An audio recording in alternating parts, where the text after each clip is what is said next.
What's happening? No one knows. He doesn't either, probably. Thank you very much. Thank you. Nice crowd. What a good-looking group of people. Well, we have some Thank you, Mr. President. very, very good news today, and a lot of good things are happening for our country. Please sit down. My fellow Americans, this is Liberation Day. Waiting for a long time. April 2nd, 2025 will forever be remembered as the day American industry was reborn, the day America's destiny was reclaimed, and the day that we began to make America wealthy again. We're going to make it wealthy, good and wealthy. For decades, our country has been looted, pillaged, raped, and plundered by nations near and far, both friend and foe alike. American steel workers, auto workers, farmers, and skilled craftsmen, we have a lot of them here with us today. They really suffered gravely. They watched in anguish as foreign leaders have stolen our jobs, foreign cheaters have ransacked our factories, and foreign scavengers have torn apart what the hell is going on, American man? dream. We had an American dream that you don't hear so much about. You did 4 years ago, and you are now, but you don't too often, and for many years and decades even, you didn't hear too much about. Our country and its taxpayers have been ripped off for more than 50 years, but it is not going to happen anymore. It's not going to happen. In a few moments, I will sign a historic executive order. That says what? Instituting reciprocal tariffs on countries throughout the world. Reciprocal. That means they do it to us and we do it to them. Very simple. Can't get any simpler than that. This is one of the most important days, in my opinion, in American history. It's our declaration of economic independence. For years, hardworking American citizens were forced to sit on the sidelines as other nations got rich and powerful, much of it at our expense. But now it's our turn to prosper, and in so doing, use trillions and trillions of dollars to reduce our taxes and pay down our national debt, and it'll all happen very quickly. With today's action, we are finally going to be able to make America great again, greater than ever before. It's crazy how we're so wealthy and powerful, and we still sound like huge bitches. Jobs and factories will come roaring back into our country, and you see it happening already. We will supercharge our domestic industrial base. We will pry open foreign markets and break down foreign trade barriers. And ultimately, more production at home will mean stronger competition and lower prices for consumers. This will be indeed the golden age of America. It's coming back. We're going to come back very strongly. We're pleased to be joined on this momentous occasion by Vice President J.D. Vance. J.D., thank you. J.D. Thank you. Thank you very much. Where are you, J.D.? Quick pause to catch people up, just so you guys understand. Reciprocal tariffs are basically like impossible to implement because the specific rules and categories and guidelines are literally nation dependent. There's no way to actually do reciprocal tariffs. I'm just pausing so people understand. We still have no idea what he's actually like. Every business leader in the world right now is watching this teeth gritted because they have no idea what they're going to be charged for stuff that goes over the border tomorrow. So far, this means nothing. Slight pause. That wasn't too hard to find. I was looking, you know, he likes to take a low-key attitude, so usually we sit right in front. He's gaining a lot of confidence, Mike, isn't he? And nearly my entire cabinet is here, as well as Speaker Mike Johnson, who's done an amazing job. And with the great success we had last night in Florida, we have a majority of 7, and 7's like a lot when we had it at 1, right? You've done a fantastic job, and many of the members of the House and Senate are with us. Senators, Congressmen, thank you all for being with us. We appreciate it. For decades, the United States slashed our trade barriers on other countries, while those nations placed massive tariffs on our products and created outrageous non-monetary barriers to decimate our industries. And in many cases, the non-monetary barriers were worse than the monetary ones.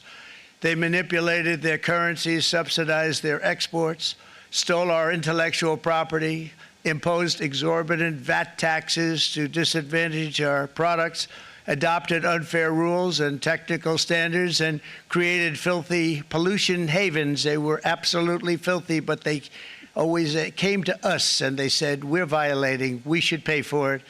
It's all detailed in a very big report by the U.S. Trade Representative on foreign trade barriers, and I'll just hold it up for you. It's available, and you don't have to pay too much. As I understand it, you'll pay nothing.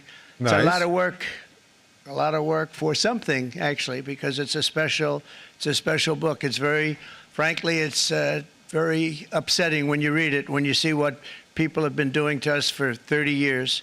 This all happened with no response from the United States of America, none whatsoever. But those days are over. Let me offer just a few examples of the vicious attacks our workers have faced for so many years. The United States charges other countries only a 2.4 tariff on motorcycles. What? Meanwhile, Thailand and others are charging much higher prices, like 60%. India charges 70%. Vietnam charges 75%, and others are even higher than that. Likewise, until today, the United States has for decades charged a 2.5 tariff. Think of that, 2.5%. Okay. On foreign-made automobiles.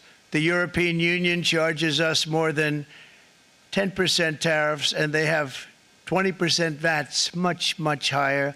India charges 70%, and perhaps worst of all are the non-monetary restrictions imposed by South Korea, Japan, and very many other nations. As a result of these colossal trade barriers, 81% of the cars in South Korea are made in South Korea. 94% of the cars in Japan are made in Japan. Toyota sells 1 million foreign-made automobiles into the United States, and General Motors sells almost none. Ford sells very little. None of our companies are allowed to go into He doesn't understand how that works? Other Well, countries. obviously, yeah, and but I it's say not about that what he friend understands. And foe, and in many cases, the friend is worse than the foe in terms of trade. But such horrendous imbalances have devastated our industrial base and put our national security at risk. I don't blame these other countries at all for this calamity. I blame former presidents and past leaders who weren't doing their job. They let it happen, and they let it happen to an extent that nobody can even believe. That's why, effective at midnight, we will impose a 25% tariff on all foreign-made automobiles. All right. We have a number. That's great. Everyone who bought your car yesterday, you were very smart to. Brian, I'd like to have you come up here for a second, okay? I just see him sitting. He's been a fan of ours, and he understands this business a lot better than the economists, a lot better than anybody. Brian, say a few words, please, would you? Thank you, Mr. Thank you. President. It's a great honor to have you. Thanks. Thank you, Mr. President.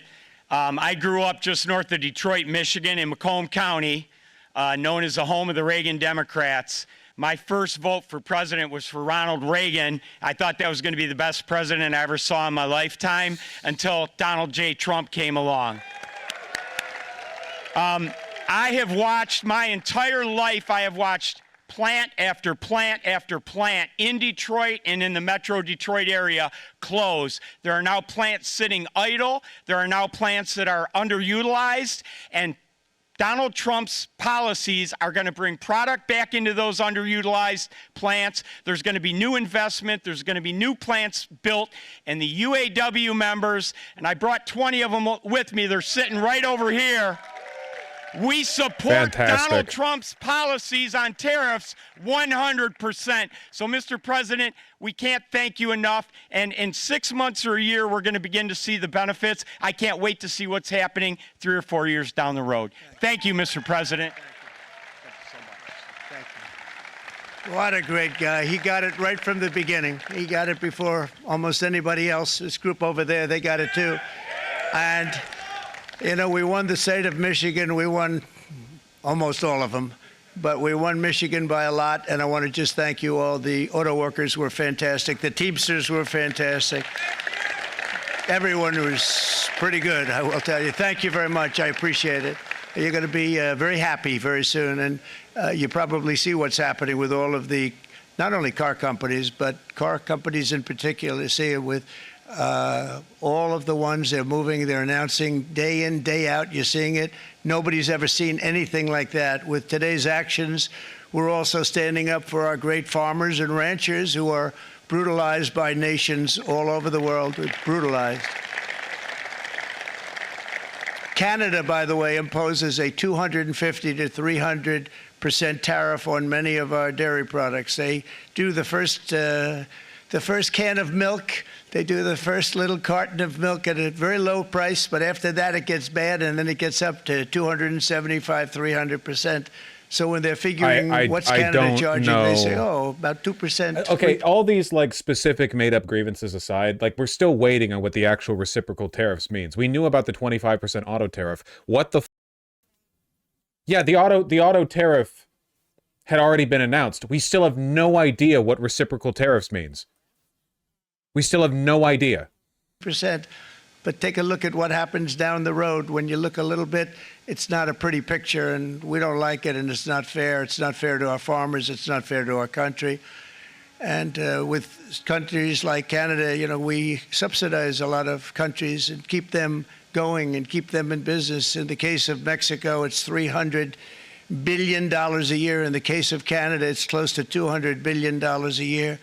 And I say, why are we doing this? Why are we doing this? I mean, at what point do we say you got to work for yourselves, and you got to? This is why we have the big deficits. This is why we have that amount of debt that's been placed on our heads over the last number of years, and we're really not taking it anymore. Through non-tariff barriers, the European Union bans imports of most American poultry. You understand? They say, we want to send you our cars, we want to send you everything, but we're not going to take anything that you have. Australia bans, and they're wonderful people and wonderful everything, but they ban American beef, yet we imported $3 billion of Australian beef from them just last year alone. They won't take any of our beef. They don't want it because they don't want it to affect their farmers. And you know what? I don't blame them, but we're doing the same thing right now, starting about midnight tonight, I would say. Okay, but like what? What are the details? It's very important. And China charges American rice farmers an overquota, it's called, a tariff rate of 65%. South Korea charges 50. Actually, they charge different, from 50% to 513%. And Japan. Okay, it would be a waste of time to go through all these and indicate that he's lying or being misleading because, again, it's Trump, we know, obviously. Just, I hope everyone here understands, okay? Tariffs, generally speaking, are bad economic policy unless you're trying to protect your domestic manufacturing. The reason we don't tend to implement stuff is because we're a very import-centric economy. We produce, in America, ungodly amounts of wealth through non-manufacturing sectors. And with that wealth, we purchase things made in other countries. That's why clothes, cars, everything used to be made here. Now they're made elsewhere. Companies did that because it was cheaper. Labor costs are lower over there. The American public benefits from these costs being reduced. I'm not one of those people who thinks that we need to drive down foreign manufacturing, like we need to bring all the jobs back or whatever, because I'm not an idiot. That's not how the economy works. Why would we reduce the complexity of our economy? Why would we go from a hyper-wealthy country that can afford basically everything at once to a much less wealthy country that relies on manufacturing? Like, there's a reason why the countries that specialize in manufacturing are generally much poorer than the United States. You can have some domestic manufacturing, and we do, but like, this isn't sensible. It's not sensible policy. I still think this is all being done to deliberately manufacture a recession. And the reason they want that is because it'll devalue the American currency and allow for the oligarchs to scrape up more devalued or defunct American companies or assets so that when the economy rebounds, they control more. That's what I think. And charges are 700%, but that's because they don't want us selling rice and other thing. Who can blame them, Madam Secretary? Agriculture, great job you did on eggs, by the way. The egg prices came down 50%. They didn't. You got them down 50%. Once we got involved, they were going through the sky. The egg prices, they were going through the sky, and you did a fantastic job. Now we have lots of eggs, and they're much cheaper, down about 59% now, and they're going down further. We charge 2.8% for so many things that other countries are charging 200%, 300%, and 400% for. If imposing tariffs and protective barriers made nations poor, then every country on earth would be racing to eliminate these policies, and China would be the first on line. They run a very strong country, but they're not first in line, and the American people are paying a very big price. From 1789 to 1913, we were a tariff-backed nation, and the United States was proportionately the wealthiest it has ever been. So wealthy, in fact, that in the 1880s, they established a commission to decide what... You can just, if you want to, you can just Google, like, what the life for the average American was in 1918. You can just, I don't, like, it's just ridiculous. I shouldn't have to engage with this seriously. You know, you can just Google it. How were things during the Gilded Age? Just people boiling shoe leather to survive. They were going to do with the vast sums of money they were collecting. We were collecting so much money so fast, we didn't know what to do with it. Isn't that a nice problem to have? What do you think, Marco? Good problem? Marco would love that problem. But we don't have that problem anymore, but we're not going to have it very much longer, I will tell you. But they collected so much money, they actually formed a commission to determine what they were going to do with the money, who they were going to give it to, and how much. I don't know. Then in 1913, for reasons unknown to mankind, they established the income tax so that citizens, rather than foreign countries, would start paying the money necessary to run our government. Then in 1929, it all came to a very abrupt end with the Great Depression, and it would have never happened if they had stayed with the tariff policy. Yeah. It would have been a much different story. Yep, could have avoided the Great Depression if only we had kept tariffing or something. I don't know. Dude, our economy is, man, like, genuinely. To bring back tariffs to save our country, but it was gone. It was gone. To be clear, Herbert Hoover loved tariffs. Like, they were one of the, and I won't say tariffs caused the Great Depression. I will say that, like, we had the tariff guy doing tariffs when the Great Depression happened. It was too late. Nothing could have been done. It took years and years to get out of that depression, far longer than even FDR had that office right over there for a long period of time. The ramp system, that's rather intricate, was built because of him, and every time you walk up, you think of him, and he did a great job in many ways, but it lasted long beyond his terms, as you know. But it's not too late any longer, and we're going to start being smart, and we're going to start being very wealthy again. We're going to be wealthy as a country because they've taken so much of our wealth away from us. We're not going to let that happen. We truly can be very wealthy. We can be so much wealthier than any country. It's not even believable, but we're getting smart. Nearly a century later, in the face of unrelenting economic warfare, the United States can no longer continue with a policy of unilateral economic surrender. We still don't know what these tariffs even look like. Pay the deficits of Canada, Mexico, and so many other countries. We used to do it. We can't do it anymore. We take care of countries all over the world. We pay for their military. We pay for everything they have to pay, and then when you want to cut back a little bit, they get upset that you're not taking care of them any longer. But we have to take care of our people, and we're going to take care of our people first, and I'm sorry to say that. I am surprised he has the breath to ramble that long. And today we're standing up for the American worker, and we are finally putting America first. Bloomberg says a flat 10%. Can I get an article on that? Sleepy Joe Biden's last year in office, the United States hemorrhaged 100,000 manufacturing jobs, and the number was going through the roof at levels never seen before. And our trade deficit reached a record $1.2 trillion, which is unheard of. Since the beginning of NAFTA, the worst trade deal ever made. It was a horror show. I was able to determine it. They all said you'd never be able to get it out. We had to get approval from Congress to get it terminated. We had to live with that deal. It was the worst trade deal ever made by far. But since the very beginning of NAFTA, our country lost 90,000 factories. Think of what that is, 90,000. Think about putting a map up and putting tax on it. You wouldn't have enough room. 90,000. I said, is that possible? We had it checked 4 different times, and it was actually somewhat higher than that. And 5 million manufacturing jobs were lost while racking up trade deficits of $19 trillion. That was the worst trade deal ever made. as a result of these gigantic losses, Again, I know I've said this before, but much in the same way that other countries holding American debt isn't necessarily a bad thing because it means they're invested in the worth of our currency, they now have a...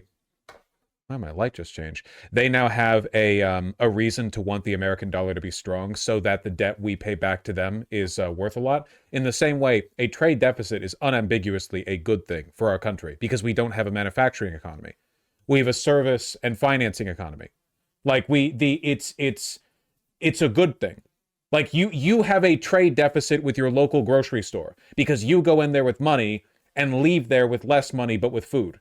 Do you think it would be better if you went into the grocery store carrying a bunch of food and you engaged in a complex and labyrinthine series of trades where you leave with different amounts of food but less than you had to begin with because you have a net export surplus to the grocery store? Probably not. Nations now own $26 trillion more of American assets than think of this, than the Americans own of their own foreign assets or other foreign assets. The United States can no longer produce enough antibiotics to treat our sick. We have a tremendous problem. We have to go to foreign countries to treat our sick. If anything ever happened from a war standpoint, we wouldn't be able to do it. We import virtually all of our computers, phones, televisions, and electronics. We used to dominate the field, and now we import it all from different countries. A single shipyard in China now produces more ships every year than all of the American shipyards combined. Think of that. And it was a business that we used to dominate. We used to dominate it totally. In short, chronic trade deficits are no longer merely an economic problem. They're a national emergency that threatens our security and our very way of life. It's a very great threat to our country. And for these reasons, starting tomorrow, the United States will implement reciprocal tariffs on other nations. It's been a long time since we even thought of that. We used to think about it a lot. We didn't think about it for many decades, and you see what's happened. For nations that treat us badly, we will calculate the combined rate of all their tariffs, non-monetary barriers, and other forms of cheating. And because we are being very kind, we're kind people, very kind. You're not so kind when you got ripped off with your salaries. My auto worker friends and my Teamster friends and all of the unions that typically voted Democrat, they're not voting Democrat anymore because worker, whether union or non-worker, they're for the Republicans now. That's what happened. Union just doesn't mean anything anymore. But we will charge them approximately half of what they are and have been charging us. So the tariffs will be not a full reciprocal. I could have done that, yes, but it would have been tough for a lot of countries who didn't want to do that. I'd like to see the chart if you have it. Could you bring it up, Howard? This is our great Secretary of Commerce. Bring up a chart. Please give me a chart. Give me numbers. Oh, good Lord. Oh. So,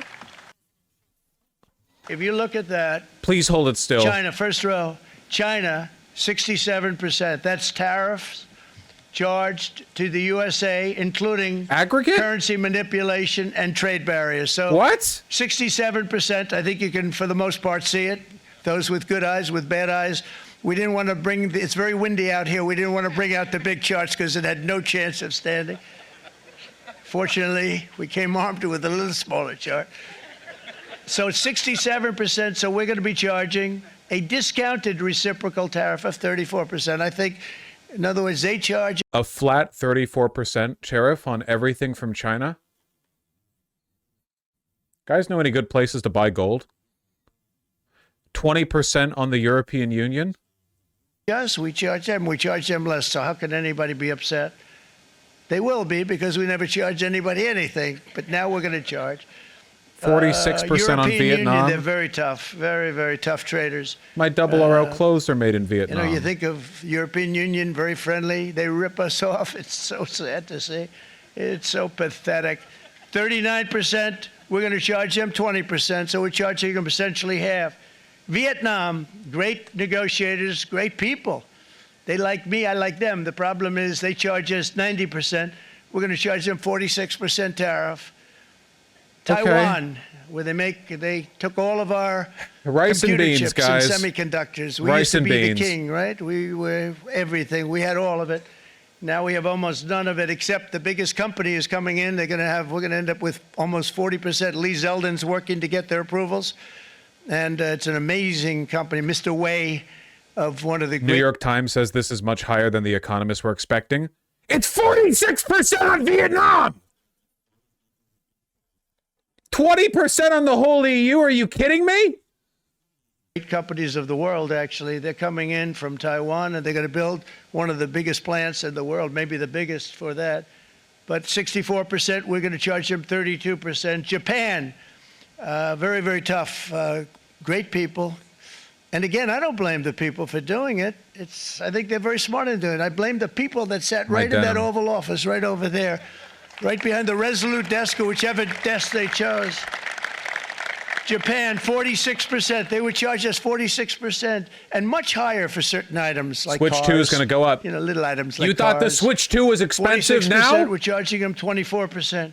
India, very, very tough. Very, very Move. tough. I can't see the tariffs. Listen to him. Prime Minister just left, and he's a great friend of mine, but I said, you're a friend of mine, but you're not treating us right. They charge us 52%. You have to understand, we charge them almost nothing for years and years and decades, and it was only 7 years ago when I came in, we started with China and charged them. We took in hundreds of billions of dollars from China in tariffs, and they understood, honestly. President Xi understood. He said, look, I understand, and the other countries, and they all understand.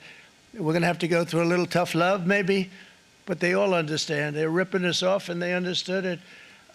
Prime Minister of Japan, Shinzo Abe.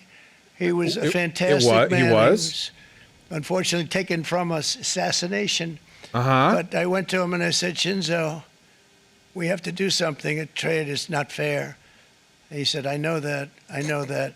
And he was a great gentleman. He was a fantastic man, but he understood immediately what I was talking about. I said, Shinzo, we have to do something. He said, I know that. And we worked out a deal, and it would have been a much better deal, but frankly, there were many years left on the deal that was made previous to my getting there, but it was something. If you look at Switzerland, 61% to 31%. Indonesia, Malaysia, Cambodia. Oh, look at Cambodia, 97%. We're going to bring it down to 49. Yeah, they made man. a fortune with the United States of America. United Kingdom, 10%, and we'll go 10%. So we'll do the same thing. South Africa, 60%, 30%. Oh, no, he has and they've never got some seen this chart before. bad things going on in South Africa. You know, we're paying them billions of dollars, and we cut the funding because a lot of bad things are happening in South Africa. The fake news ought to be looking at it. They don't want to report it. Brazil, 10%, 10%. Bangladesh is 74%. So you see what's going on. Pakistan, 58%. Sri Lanka, 88%. Oh, he doesn't have a blurb for every country. So what we're country. doing is we're taking not the full. We could take the full No, 88%. talk about Thanks a Israel. lot. He's doing a very good job. How's he doing? No, Huh? he was like, oh, we can't say that. I We think you can't better talk take about it with you. that. It's not going to last very long. He's going to put it. It's going to follow you down with the wind. I brought a hat just in case it got too windy. But here, would anybody like a hat? I'm not giving it to a cabinet. I'm giving it to the auto workers. Come here.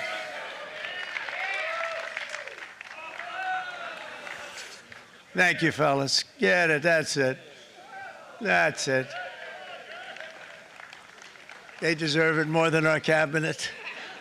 Our That cabinet might be has plenty true. of hats. But you see the numbers. The numbers are so disproportionate. They're so unfair. At the same time, we will establish a minimum baseline tariff of 10%. You notice that on the chart?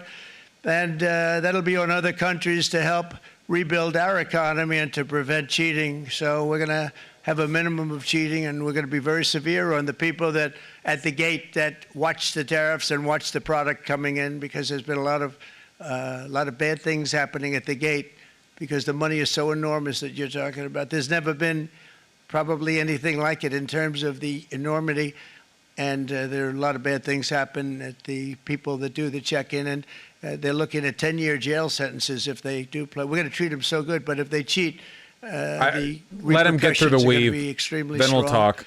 Foreign nations will finally be asked to pay for the privilege of access to our market, the biggest market in the world. We're right now the biggest market in the world. We had a great country 4 years ago in terms of the economics. We were doubling up on China. We were doing so well. Nobody was going to catch us, but so much of it slipped away over the last 4 years under Biden. I campaigned on this policy throughout last year, and today that promise was made, and it was also a promise, as you know, that was kept. Promises made, promises kept. To any company that objects to our common sense reciprocal tariffs, again, reciprocal, back and forth, back and forth. And I call this kind reciprocal. This is not full reciprocal. This is kind reciprocal. But what we do is we cut it in half. We charge them. My answer is very simple. If they complain, I think he should go for the full thing. I think he's being a little bitch right now. Then you build your product right here in America, because there is no tariff if you build your plant, your product in America. And we've seen companies coming in like we've never seen before. Likewise to all of the foreign presidents, prime ministers, kings, queens, ambassadors, and everyone else who will soon be calling to ask for exemptions from these tariffs. I say, terminate your own tariffs, drop your barriers, don't manipulate your currencies. They manipulate their currencies like nobody can even believe, which is a bad, bad thing and very devastating to us. And start buying tens of billions of dollars of American goods. Tariffs give our country protection against those that would do us economic harm. And many people were looking to do us economic harm. Maybe not so obviously, but Is they it were a doing coincidence the tremendous speech economic started the minute the harm. market closed? But even more No. importantly, they will No, it is give not. us growth. These tariffs are going to give us growth like you haven't seen before. And it'll be something very special to watch. I am so looking forward. And Brian, it's going to happen even faster than you said. You know, you might say, but it's already started. It's already started. Work's already begun on plants all around the country. And you see that as before. These are big, rich companies. We have $61 billion started on a big plant going up. It's going to be announced over the next 2 days. And they already started work. Many of these the biggest companies in the world, they've committed to build, build, build. We're going to build, build, build, sir. And they came here to see me, and they came. How close are we to the end of the ramble so we can talk about the groundbreaking ramifications? Trying to stop Russia and Ukraine and the Middle East. We got to stop that. We got to stop the Houthis, which we're making tremendous. They like shooting. We got to ships get out of the down weave and out of the water, sinking ships. They get a kick out of it, but they're not getting such a kick out of it now, are they, Mr. Secretary? They're not getting such a kick out of that now. But here are just a short list of some of the companies that have already announced and committed to investment. And this is a company that built its factories and its plants safely in assume China. the useful Apple information is done here? Spend $500 billion. They never spent money like that here. They're going to build their plants here. Let me just go up to live. Soft negative people if they can, but they can't find them. This other system. We're going to be an entirely different country, and it's going to be fantastic for the workers. It's going to be fantastic for everyone.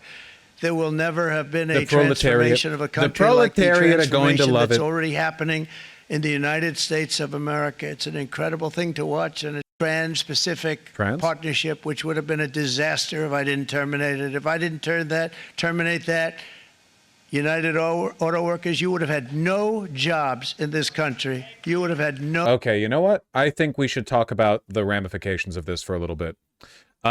This is pretty insane. So the full printed lists got handed out to reporters there. It looks like we are tariffing every country on Earth 10% at minimum. And for the countries we're mad at or that have any tariffs on us, or maybe just like depending on how the star signs are, like the current moon cycle, I'm not really sure what exactly. Except Israel? Nope, Israel's on the list. It's actually not even getting the 10%, it's getting a 17%. Peru, Nicaragua, Norway, Costa Rica, Jordan, Dominican Republic, UAE, New Zealand, Argentina, Ecuador, Guatemala, Honduras, Madagascar, Myanmar. I love Myanmar, Burma here. Zimbabwe, parentheses, Rhodesia. Kazakhstan, Got a tariff Kazakhstan, Serbia. Hell yeah, man. Egypt, Saudi Arabia, El Salvador, the Ivory Coast, Laos, Botswana, Trinidad and Tobago, Morocco. They got everyone, man.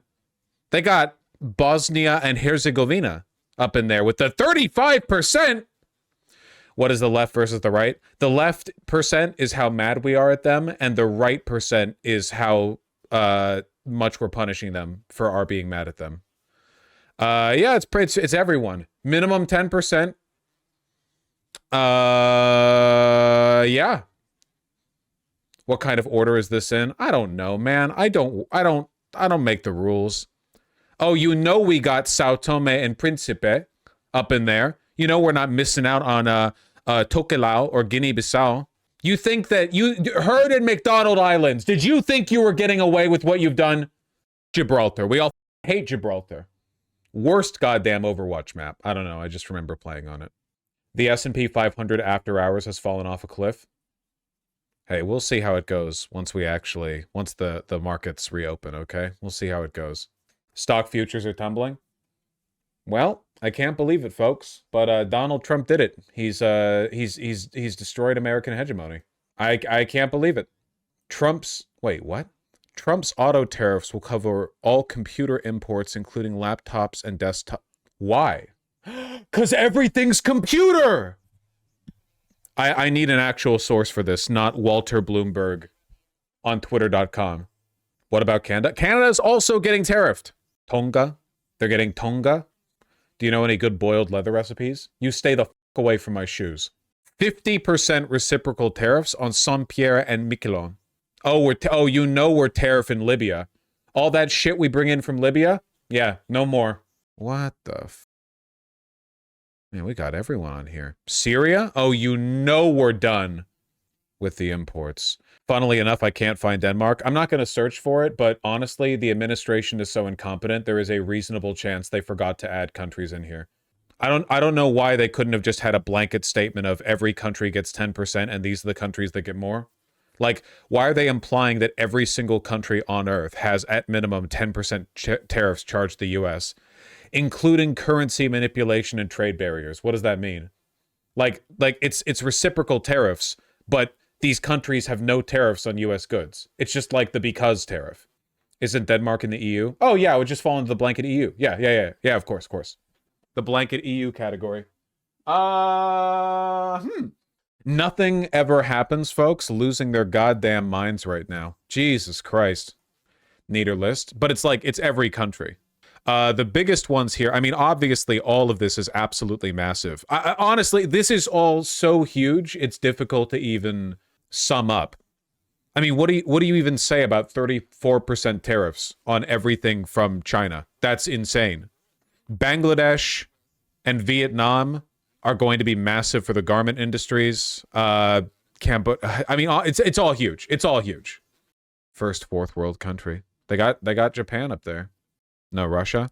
I don't think we saw Russia, but like, who cares? We already have sanctions on Russia. You know, for now. Southeast Asian countries have some of the bigger tariffs. Yeah, because those countries benefited most from developing a manufacturing economy, and their money comes from exporting stuff to the US. The tariffs are going to hurt both countries quite a bit. JPM tariff scenario analysis. Broad-based scenarios, 10% tariff. We're like at a 25% average tariff. XPX declines 1.25 to 1.75%. I don't really care about this, to be honest. What do you think the chances are Trump walks back a ton of these? We'll see. S&P 500 has now erased $2 trillion in 15 minutes from plus 2% to minus 2.5%. Well, it was all fake anyway. So, you know. Jesus. Goodbye, 401k. I'm trying to think of like, I feel like this would be a good time for me to have like a high IQ take on how this is all playing out. But to be honest, this is so crazy that I feel like it's kind of self-evident. Like, what am I supposed to say? This will make everything more expensive. This is being done for no reason, or at least no reason that they're willing to state, right? It's being done in an effort to deliberately crash the economy because they want to reduce America and make it Russia. They basically want this country to be Russia, like a playground for pedophile oligarchs where the average person is, you know, I don't want to say the average Russian is semi-literate, but legitimately outside of like St. Petersburg and Moscow, Russia is like a fourth world country. It's pretty bad. So yeah, I don't know. And Volgograd. Okay, there are a few cities outside St. Petersburg and Moscow that aren't fourth world, but you know what I mean.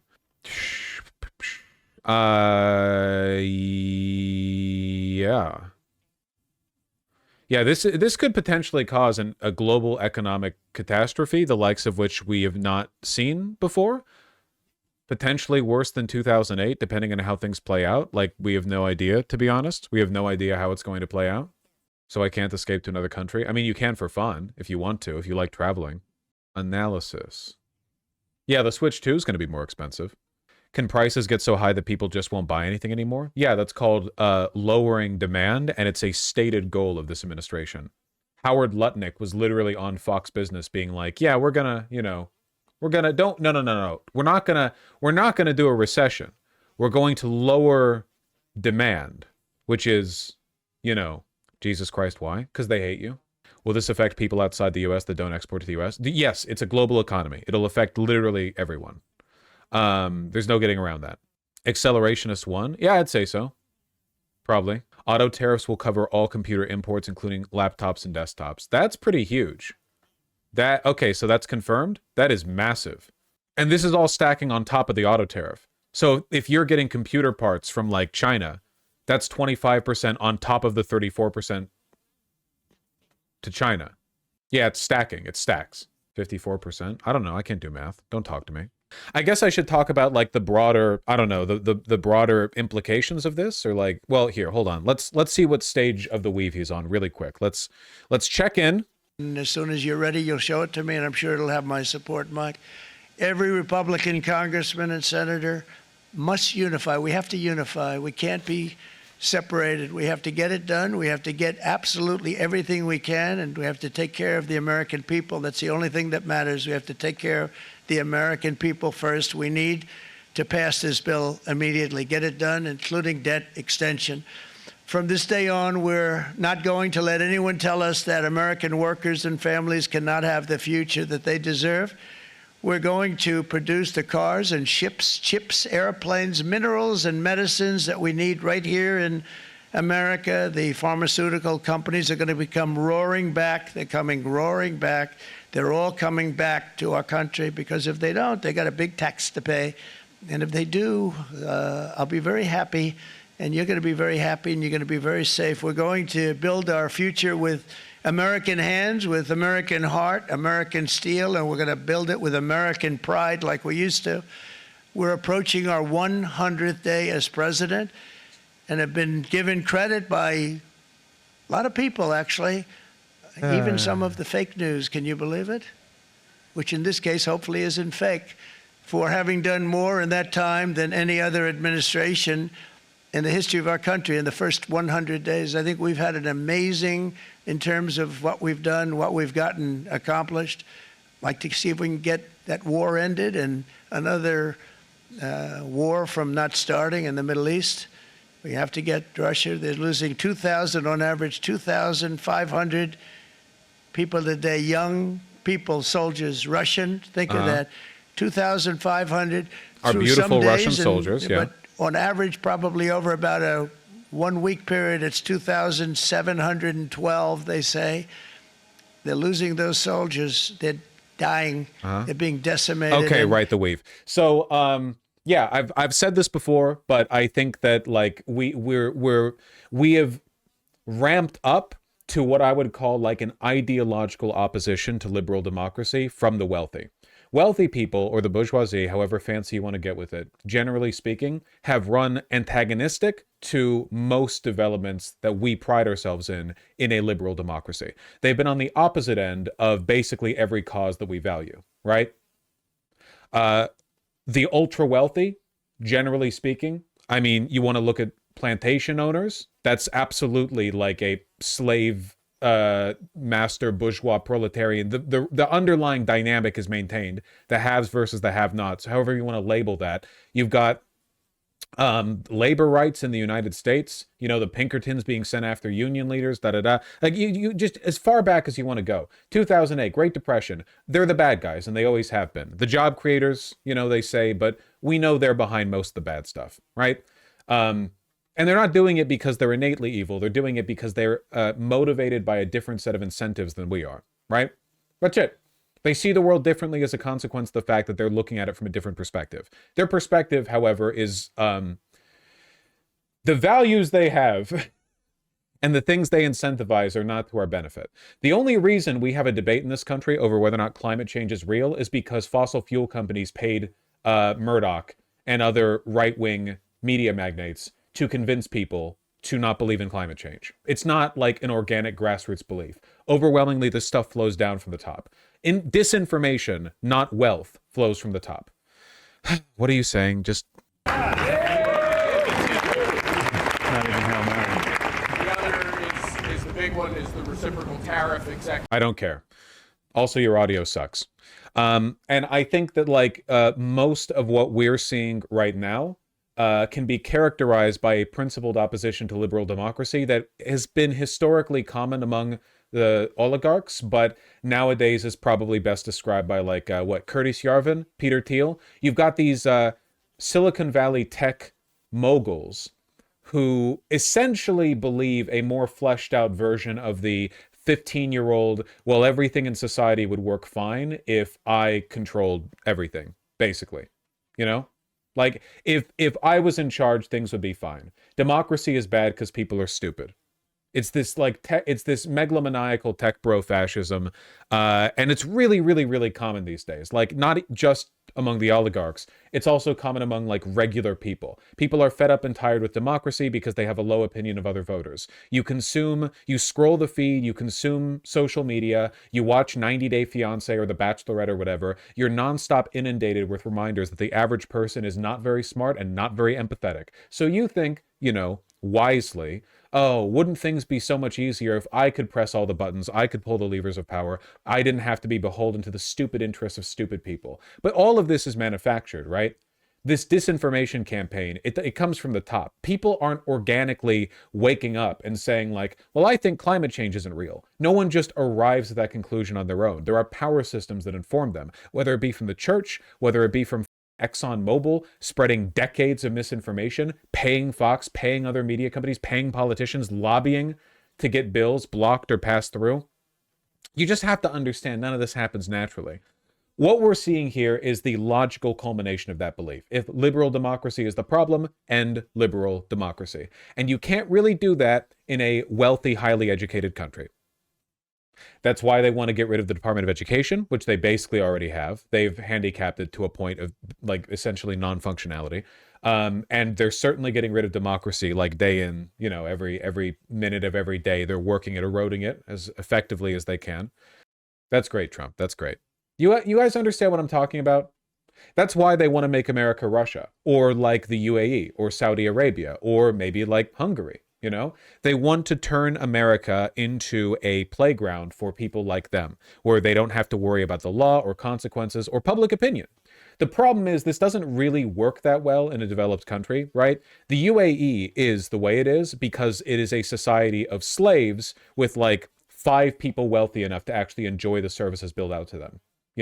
Dubai is a playground for the wealthy. Not a real country or real city, I guess, in that case. They're slave states. They're not real, They're the Cayman Islands. They exist in a particular circumstance that's not replicable in a real country like the United States with an actual citizenry and civil society and so on and so forth, So what do? You erode civil society.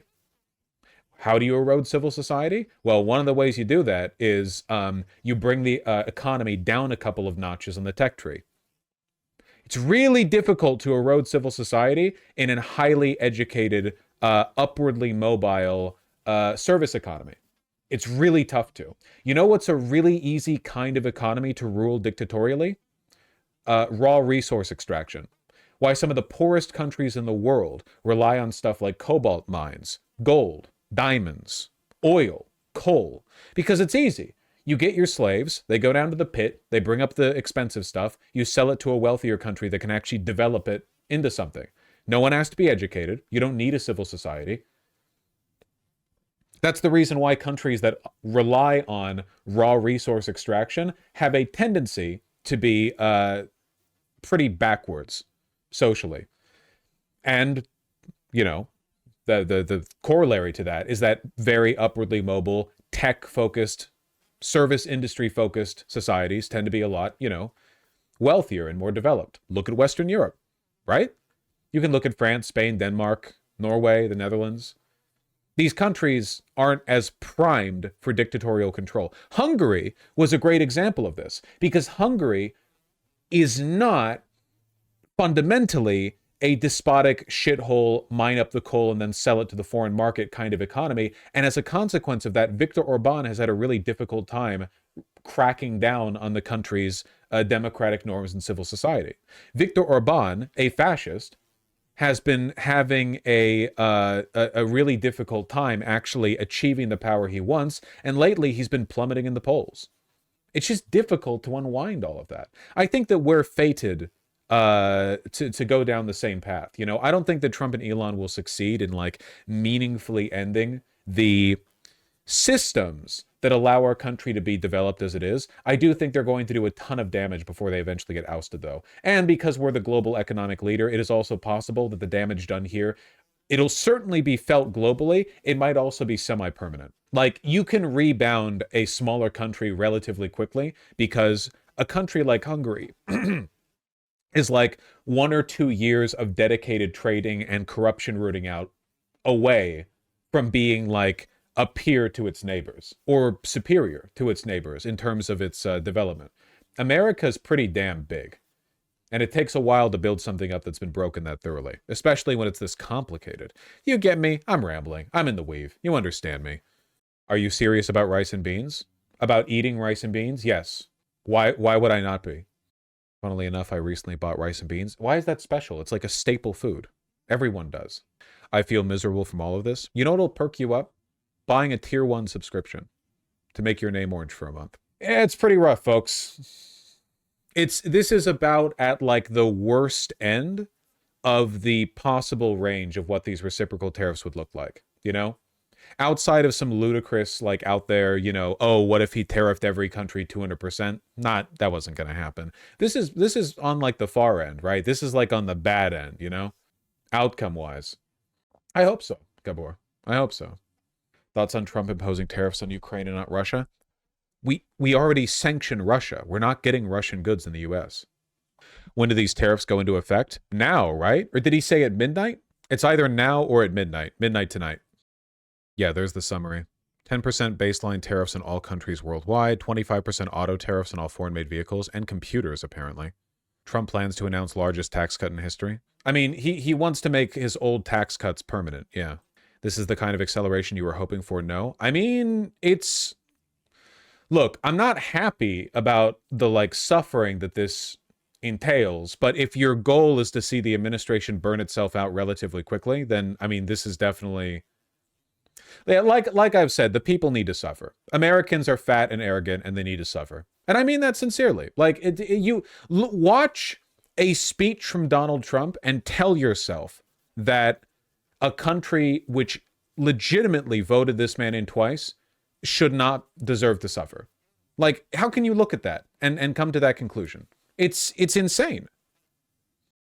No, the rich need to suffer.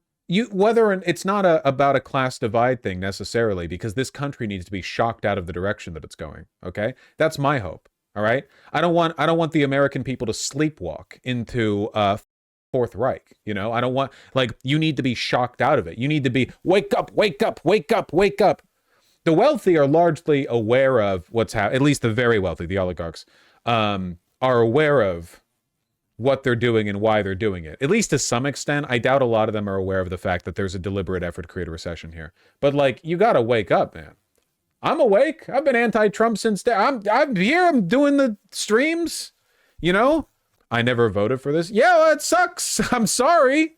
I'm sucks and I'm sucks. That's sorry. I'm sucks. Sorry. It's you. Shit. Not blaming you. The stock market will not collapse tomorrow. Numbers will certainly go down, though. Yeah, I guess there's not much to say about this, but oh wait, Ryan, are you watching right now? Unfortunately, this like kind of has to go out immediately.